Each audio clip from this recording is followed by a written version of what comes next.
문서 만들면서 이거 못하겠네? 왜 1단원 아니고 2단원으로 고쳐야 돼? 왜? 나중에 어차피 스프링으로 또 만들어 줄 겁니다.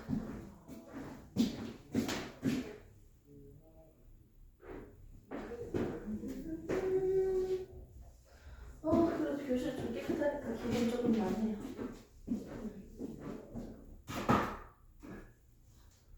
오늘은 월요일, 화요일, 화요일이죠. 자, 그리고 우리는 역시나 또 했던 얘기 또 하죠. 총 4단원이 있었죠. 1단원에서. 자, 1단원. 뭐가 나온다? 화학 반응에 대해서 배웠고요. 화학 반응식도 세워봤고요. 맞죠? 그 반응식 세우고 난 뒤에 또 뭐도 했다? 법칙도 배웠죠. 규칙. 3가지 규칙이 있었죠? 그리고 화학 변화가 일어날 때 에너지 출입에 대해서, 변화에 대해서 우리가 봤습니다. 이게 1단원 화학에 대해서 우리가 배웠네요. 자, 이제 배울 2단원. 구름이 만들어지는 과정. 뭐 수증기가 만들어지는, 수증기를 통해서 구름 만들어지고 날씨가 어떻게 바뀌는지 뭐 이런 것들. 근데 결국 기권에 대해서 우리가 이번 시간에 배워볼 거예요. 우리 1학년 때 뭐 배웠는지 기억나? 언제? 1학년 중1 때. 중1 때 배운 게 직권이었어. 땅. 기억나? 지각 막 이러고 속건, 기권, 외건 뭐 이렇게 막 하고 맞지? 지구계에 대해서 관련된 거 보고 막 그랬잖아. 맞아요. 그 직권에 대해서 배우는데 우리는 어떻게 보면 지금 딱 기권에 대해서 배우는 거야. 기권. 한번 제목을 한번 봐야 되는데 제목 지금 수정 안 했죠? 화학 반응의 규칙과 에너지만 그대로 붙여놨네요. 수정은 안 되었네요. 나중에 수정해서 다시 드리겠습니다. 이 단원 제목이 뭐다? 기권과 날씨입니다.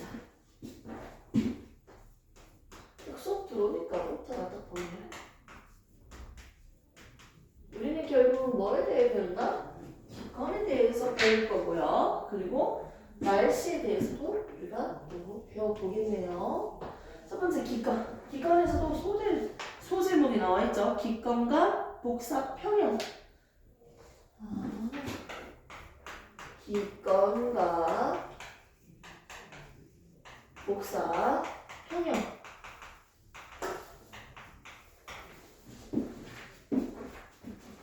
평행이 아니고 평형이네요. 그러면 이 도대체 이 기권이 뭡니까? 라고 했을 때, 자, 지구에 살고 있는 우리는요, 이 지구 계라는 하나의 큰 집합 안에 있습니다.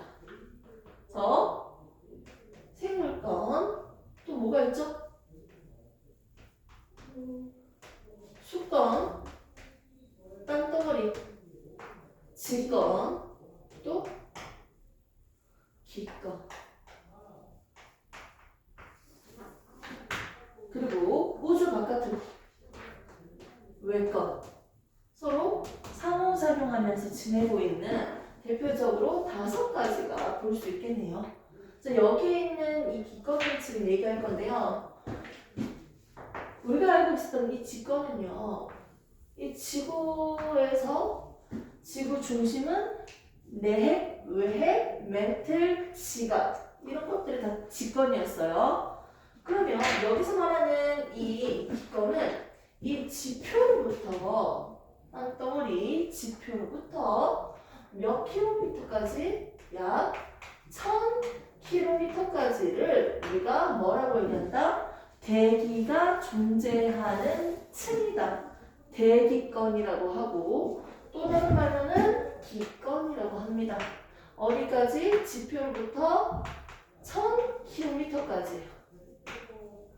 아니 1000km까지요? 겁나 넓은데? 우리 학원이 한 몇 미터 되지? 100m? 100m 되나? 저기서 저기까지? 될 것 같아? 그것도 좀 짧은 거잖아? 맞지? 100m보다 맞지? 100m 달리기 뛰잖아. 학교 운동장 보통 한 바퀴 돌면 몇 미터지? 한 300m 되나? 학교 운동장에 따라 다르긴 한데 일반 운동장, 공준의 학교는 100m 달리기 한 적 있어요? 네. 대충 그 학교 운동장 보면 요만하잖아요. 이렇게 생겼잖아. 100m 운동장 뛸 때 100m 뛸 때 한 요 정도에서 요 정도까지였어?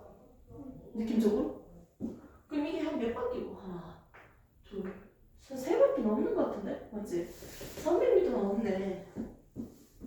여기서 300m 넘네. 그럼 이거 한 운동장 몇 바퀴 뛰어야 돼? 대충 한 세 바퀴 뛰었을 때 1km인가? 진짜? 운동장이 그리 커? 네?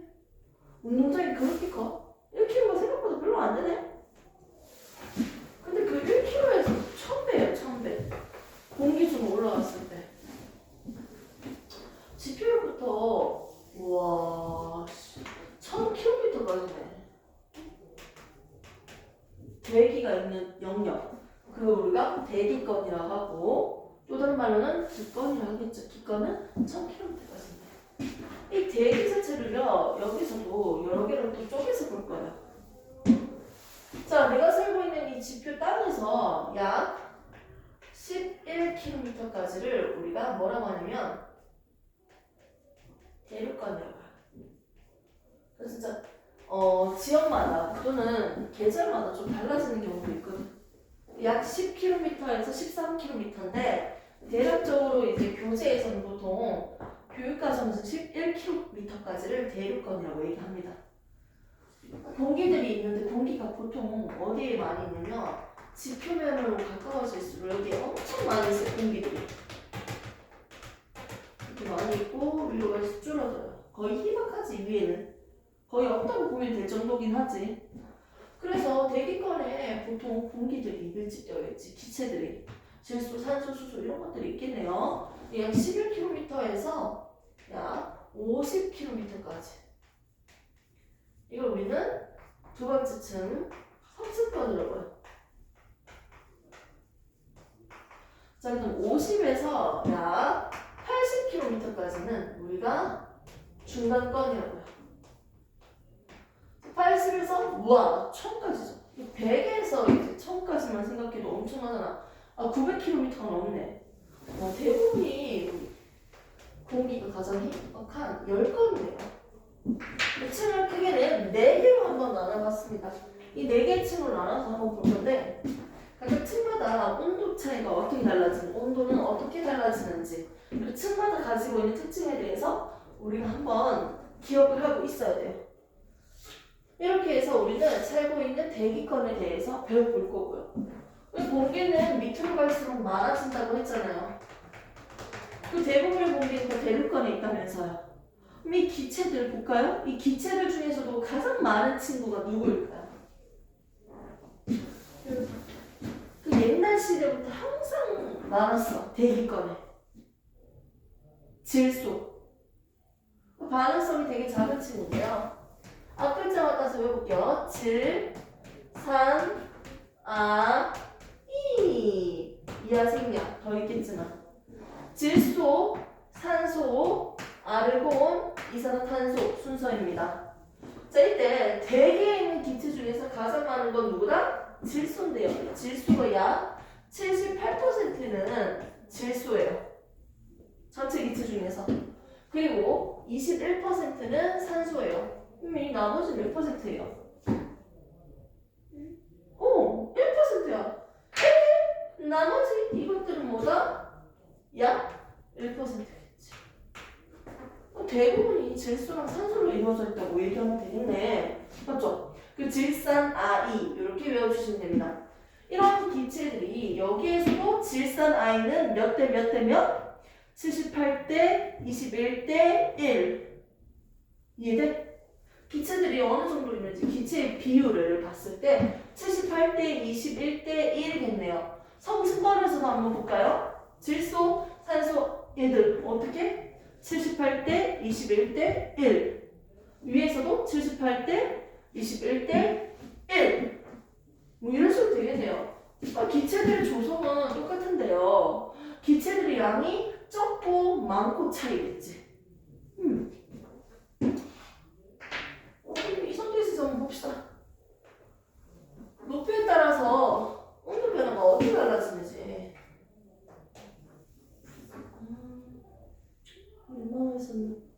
자, 먼저 우리가 지표에 있는데 위에 올라갈수록 높은 산으로 올라갈수록 추워져요.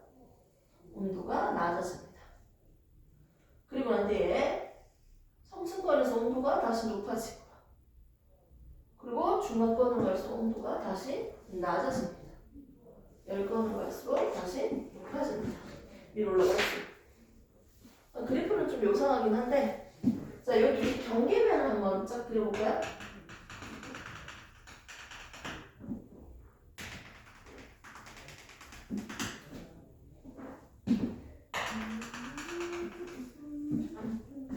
경계면 밑에 있는 거 대륙권, 성층권, 중간권, 열권 있잖아. 이 경계면을요, 우리는 계면이라고 해요. 계면. 근데 아래층의 이름을 따서 대륙권 계면, 또 아래층의 이름 따서 성층권 계면, 아래층의 이름 따서 중간권 계면이라고 붙이면 돼요. 이런 식으로 각각의 층을 한번 나눠서 봤고요.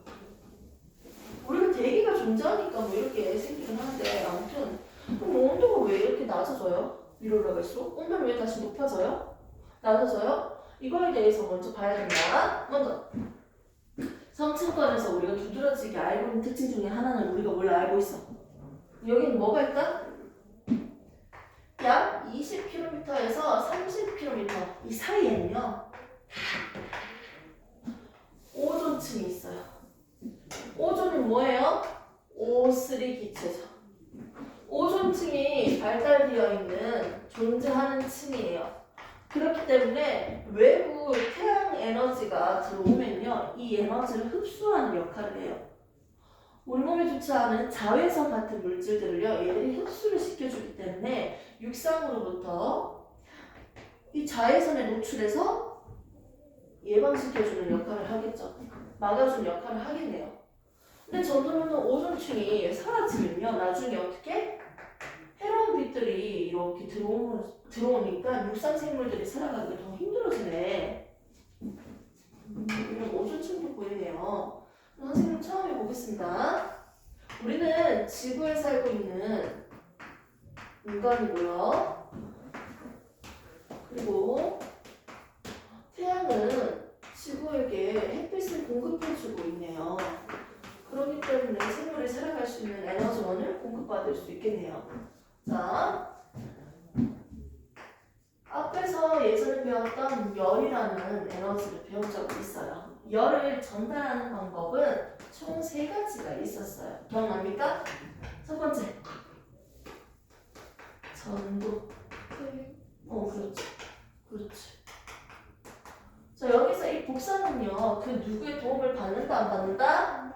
안 받는다. 그리고 직접적으로 전달하는 방법이었다. 기억나죠? 대표적인 게 태양 복사였어요. 자, 이렇게 복사의 방법으로 태양 에너지가 온도가 높은 이 열이요, 어떻게? 방출되고 있어요. 그럼 지구로 전달할 수 있겠네. 맞죠? 자, 태양으로부터 주는 에너지니까 얘는 무슨 에너지? 태양 복사 에너지라고 합니다. 그럼 지구 입장에서는요, 이 태양 복사 에너지, 열을 받아서 어느 정도 흡수했다가 저장하고 다시 방출할 거예요. 우주로. 오케이? 지구에서 내보내는 에너지, 복사 에너지를 우리는 뭐라고 한다? 지구 복사 에너지라고 합니다. 기본적으로 들어오는 게 있고 나가는 게 있어요. 들어오는 게 있고 나가는데 흡수된 만큼 다 내보내고 있습니다. 복사 평형을 이루고 있기 때문에 우리 지구의 온도가 크게 변동되지 않고 일정한 온도를 유지할 수 있는 거예요. 근데 여기에서는 왜 위로 올라갈수록 온도가 낮아질까요? 지구 복사 에너지가 있겠지. 우주에서부터 지표로 햇빛이 올 거 아니야. 그러면 땅에 흡수되는 에너지가 있는데 흡수됐다가 어떻게 다시 방출하는 에너지가 있죠. 이 에너지를 뭐라고 할까? 지구 복사 에너지라고 했습니다. 이렇게 방출하는 에너지 중에 대표적인 에너지가 우리는 적외선이라고 해요. 밤에 촬영하고 있는 촬영 카메라 이름을 적외선 카메라 이렇게 하잖아. 자, 그 다음에 태양으로부터 들어오는 태양 복사 에너지 대표적인 게 뭐다? 자외선이라고 우리가 보통 얘기하죠. 자외선 조심해야 돼. 선크림 발라. 자외선. 자, 먼저 지구에서 복사하는 에너지, 지구 복사 에너지가 이렇게 비춰줄 텐데 에너지는 위로 올라갈수록 지표로부터 멀어지니까 도달하는 양이 줄어들겠지. 난로 앞에 있는 게 더 뜨겁잖아요. 멀어질수록 도달하는 양이 적어지네요. 지구 복사 에너지에 도달하는 양이 감소하기 때문에 위로 올라갈수록 온도가 낮아집니다. 첫 번째 이유. 온도가 왜 이렇게 된다? 지구 복사 에너지 도달하는 지구 복사 에너지의 양 감소. 그래서 위로 올라갈수록 파견된다. 자, 그 다음에는요, 이 두 번째 층을 보겠습니다. 그럼 여기서는 왜 올라가는데요? 물론 위에 태양이 우주잖아. 그럼 위로 올라갈수록 태양이랑 가까우니까 온도가 올라갈 수 있지. 태양이랑 가깝잖아. 근데 여기서는 성층권이야. 그럼 성층권에 있는 오존층은요, 무슨 빛을 흡수한다? 태양 복사 에너지. 대표적으로 자외선을 흡수하겠죠. 아무튼 에너지를 흡수했다가 인마들이 다시 방출시킬 거야. 맞죠? 즉 흡수하는 에너지 때문에 위로 올라갈수록 태양이랑 가까워져서 온도가 올라갈 수도 있지만 이 층 자체는 뭐가 발달되어 있으니까 그냥 오존층이 발달되어 있기 때문에 층 전반적으로 온도가 높아진다 라고 설명하는 게 맞습니다. 자, 세 번째 층을 보겠습니다. 얘도 지구 복사 에너지에 도달하는 양이 어떻게 될까요? 위로 올라갈수록 줄어드니까요. 그래서 온도가 낮아지는 것도 맞아요. 하지만 보통 교재에서는 우리가 여기서 오존층에서 다시 방출하고 있는 에너지들이 있겠죠. 오존층에서 자외선 에너지를 흡수했다가 나중에 방출시키는 게 있어요. 그때 방출시키는 에너지의 양이 줄어들겠죠. 위로 올라갈수록 멀어지니까. 그래서 두 가지 의미가 있는데 오존층에서 방출시키는 에너지의 양이 줄어들기 때문이기도 하고요. 그리고 뭐도 있다? 지구 복사 에너지의 양이 줄어들기 때문이다 라고도 설명할 수 있습니다.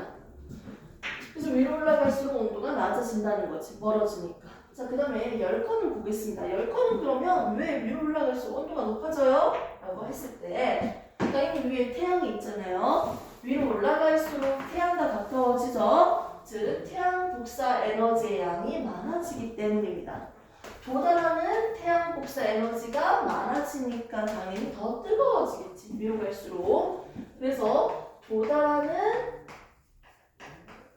태양 복사 에너지가 많아지기 때문이다.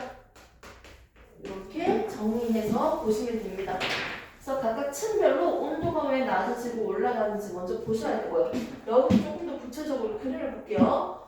얘 지금 온도가 이 정도 낮아졌다고 한다면 여기서는 더 낮죠. 자, 높이에 따른 온도 변화를 지금 그렸어요. 그럼 어디 지점에서 가장 온도가 낮다? 중간권과 열권 사이. 중간권 계면에서 온도가 가장 낮습니다. 먼저 첫 번째 온도가 왜 이렇게 되는지에 대해서 기억을 해야 돼요. 이제 두 번째 온도가 낮아지고 높아지고 좁아지는 건 알겠어. 그럼 각각 층에 대한 특징을 우리가 좀 봐야 되고.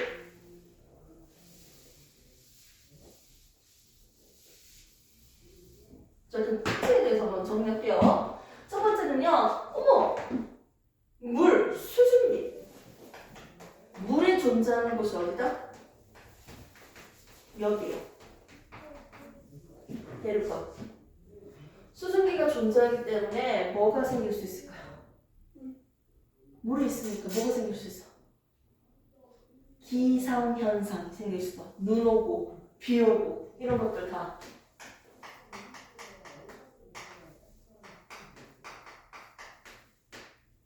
이런 특징이 있겠지. 먼저 저거 설명할게. 자, 밑에 있는 온도는 높고요. 위에 있는 온도는 차갑죠. 컵을 한번 그려볼까요? 밑에 있는 층은 온도가 따뜻해요.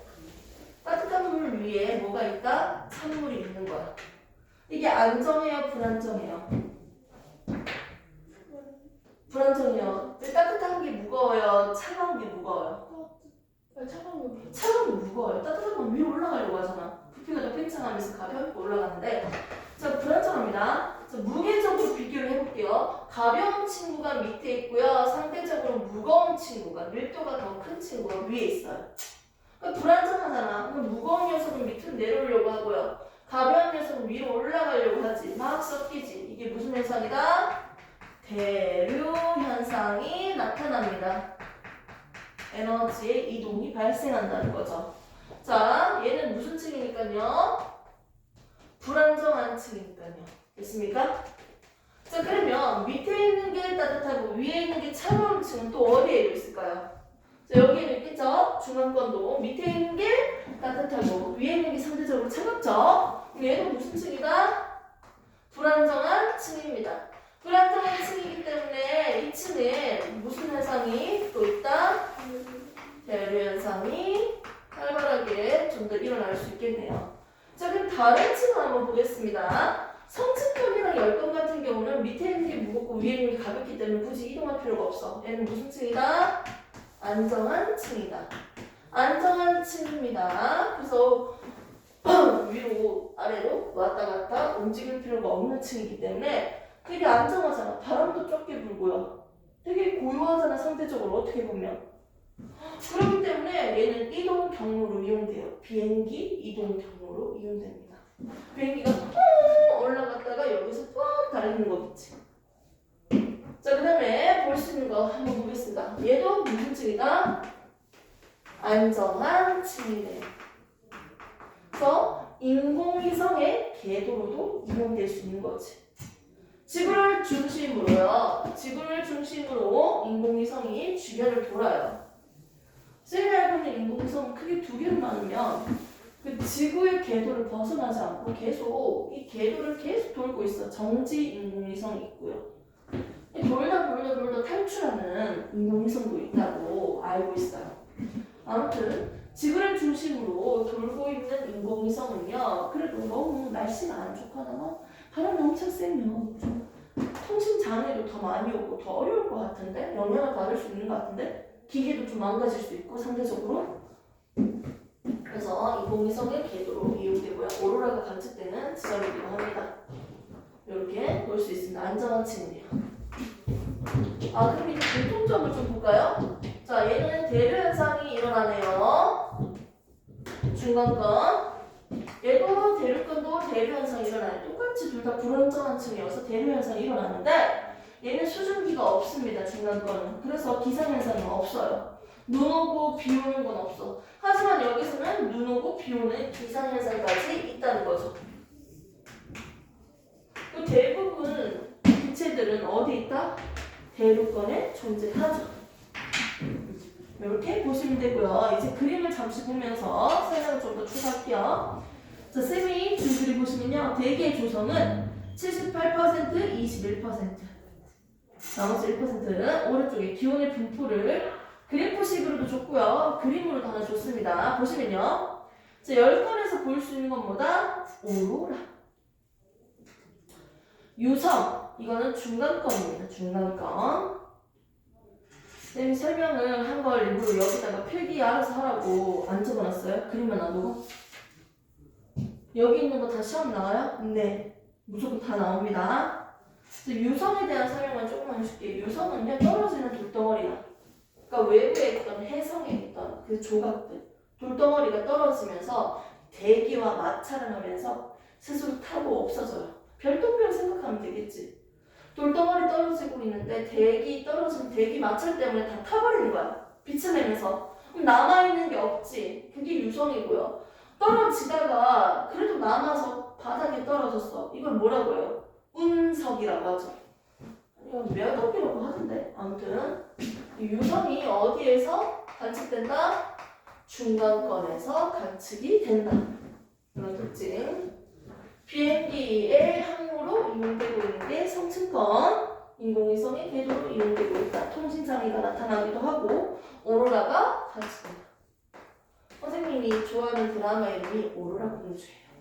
전소민, 전소민, 전소. 자, 전소민 누군지 알아요? 연기를 너무 잘했거든요.